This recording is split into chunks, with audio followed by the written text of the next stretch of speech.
Welcome to Light Over Heat with Professor David Yamani. This week I want to talk about the sense that people have that we're seeing more mass shootings, bad shootings, road rage shootings, and the like. Is it true?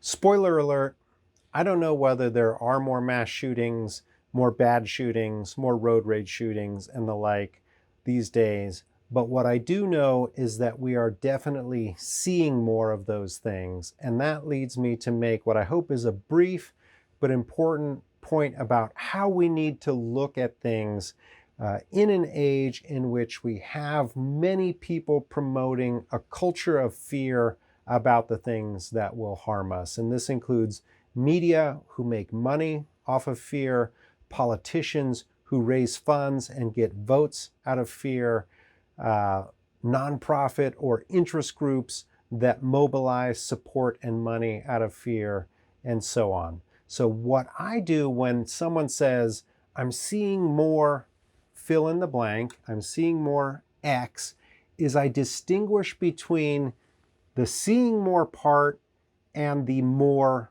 X part, right? And as I said, we are emphatically seeing more of these negative outcomes because we're living in a media-saturated environment. We have now social media in addition to the legacy media.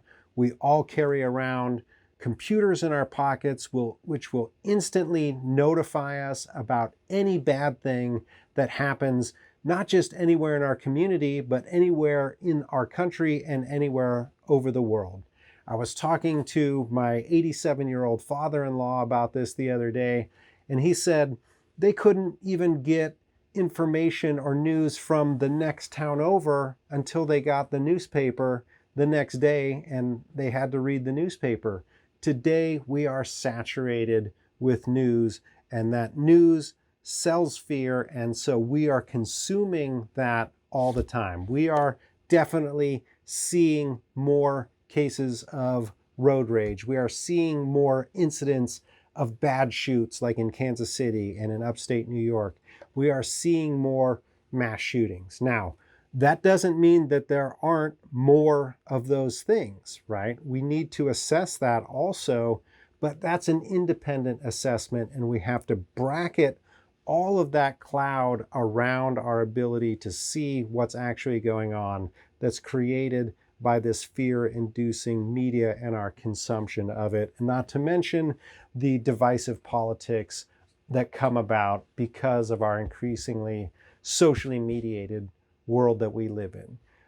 There was a very interesting study done under the auspices of the Gates Foundation, which tried to look at the things that actually are likely to harm us in our lives, what we're interested in through analysis of Google searches, and then what is actually covered in the media.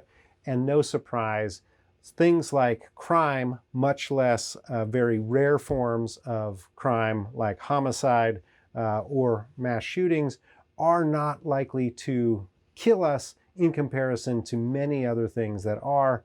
But in terms of what we consume and what we're interested in, those things are portrayed much more. So again, perhaps it's helpful to you when you either feel like you're seeing more X or someone is telling you they see more X, to break it down into its component parts to help you see through the fog of fear.